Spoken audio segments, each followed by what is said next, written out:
Hello student, class 10th chemistry chapter 2 acids, bases and salts. Today's topic NCERT exercise. NCERT exercise में कुछ question हमने last video में कर लिए थे. नेक्स्ट क्वेश्चन है 5 solutions A, B, C, D and E when treated with universal indicator shows pH as 4, 1, 11, 7 and 9 respectively. जो हमारे पास 5 सॉल्यूशन है उसमें पीएच वैल्यू गिवन है. ए सॉल्यूशन में पीएच वैल्यू 4, बी की 1, सी की 11, डी की है 7 एंड ई की है 9. ये पीएच वैल्यू गिवन है और उसमें हमें क्या फॉर्म करना, क्या बताना है कि कौन सा सॉल्यूशन न्यूट्रल होगा, कौन सा स्ट्रांगली अल्कालाइन होगा, कौन सा स्ट्रांगली एसिडिक होगा, कौन सा वीक एसिड होगा और कौन सा वीकली एल्कलाइन होगा. तो स्टूडेंट जो सॉल्यूशन ए है, अब यहाँ पे हमें न्यूट्रल बताना है. तो न्यूट्रल सॉल्यूशन कौन सा होता है जिसकी पीएच वैल्यू एग्जैक्टली 7 होती है. तो एग्जैक्टली पीएच वैल्यू 7 कौन सी सॉल्यूशन की है, डी सॉल्यूशन की. तो यहाँ पे डी सॉल्यूशन की पीएच वैल्यू 7 होगी, 7 है. अब वो डी सॉल्यूशन कैसे होगा, न्यूट्रल होगा. स्ट्रांगली एल्कलाइन, स्ट्रांगली एल्कलाइन कौन सा होगा, स्ट्रांगली एल्कलाइन. अब स्ट्रांगली एल्कलाइन, तो एल्कलाइन कौन से सॉल्यूशन होते हैं, जो बेसिक सॉल्यूशन होता है, बेसिक का ही सेकंड नेम एल्कलाइन है.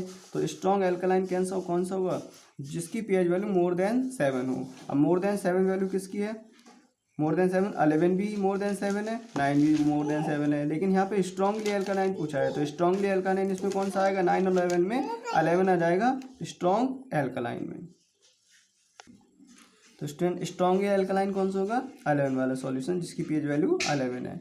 अब नेक्स्ट है यहाँ पे strongly acidic. Strongly acidic solution कौन सा होगा, एसिडिक सॉल्यूशन कब होता है जिसकी पीएच वैल्यू लेस देन 7 हो.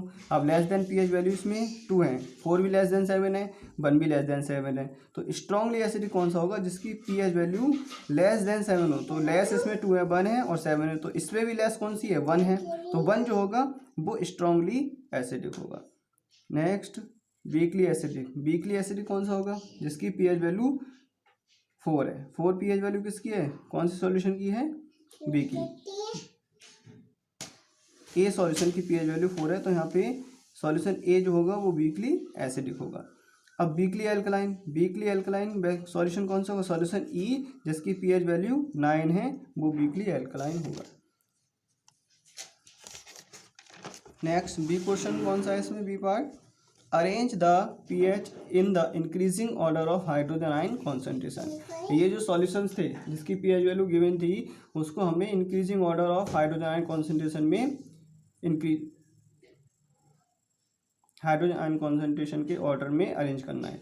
The solution having highest pH value, जिसकी पीएच वैल्यू हाईएस्ट होती है उसकी हाइड्रोजन आयन की कॉन्सेंट्रेशन मिनिमम होती है और जिसकी पीएच वैल्यू लो होती है उसकी हाइड्रोजन आयन की कॉन्सेंट्रेशन मैक्सिमम होती है. तो हाइड्रोजन की कॉन्सेंट्रेशन इन्वर्सली प्रोपोर्शनल होती है पीएच वैल्यू के. तो यहाँ पे सी सॉल्यूशन उसकी पीएच वैल्यू सबसे ज़्यादा है, ई सॉल्यूशन उसकी पीएच वैल्यू 9 है, डी की 7, ए की 4 और बी की 1. तो हमने इसको डिक्रीजिंग ऑर्डर में लिख लिया, पीएच के डिक्रीजिंग ऑर्डर में. अब जो पीएच का डिक्रीजिंग ऑर्डर है वो हाइड्रोजन आयन कॉन्सेंट्रेशन का इंक्रीजिंग ऑर्डर होगा, क्योंकि जितनी हाइड्रोजन आयन की कॉन्सेंट्रेशन लो होगी, जितनी पीएच वैल्यू लो होगी उसकी हाइड्रोजन आयन की कॉन्सेंट्रेशन उतनी ही मैक्सिमम होगी. तो ये increasing order of hydrogen ion concentration. Next question, equal length of magnesium ribbons are take in test tube a and test tube B.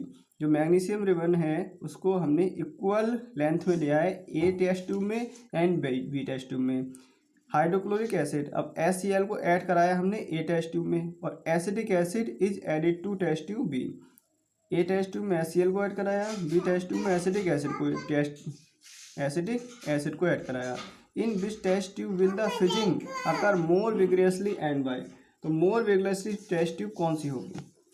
अब इसमें 2 सॉल्यूशन है, HCl है और CH3COOH है. तो HCl जो है वो स्ट्रॉन्ग एसिड होता है और CH3 वीक एसिड होता है. तो hydrochloric acid HCl is a strong acid where as acidic acid is a weak acid.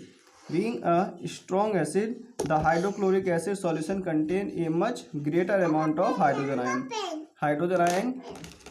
तो जो इसमें HCl है उसमें हाइड्रोजन आयन की कॉन्सेंट्रेशन मैक्सिमम होगी, मोर सॉल्यूशन होगी.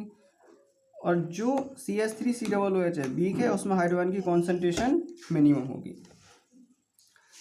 तो the hydrochloric acid contain much greater amount of hydrogen ion in it due to the which fizzing will occur more vigorously in test tube A. तो test tube ए जो है वो more dangerous होगी, मैं विग्रियस होगी, क्योंकि उसमें स्ट्रॉन्ग एसिड डिजॉल्व है जिसमें हाइड्रोजन की कॉन्सेंट्रेशन मैक्सिमम है।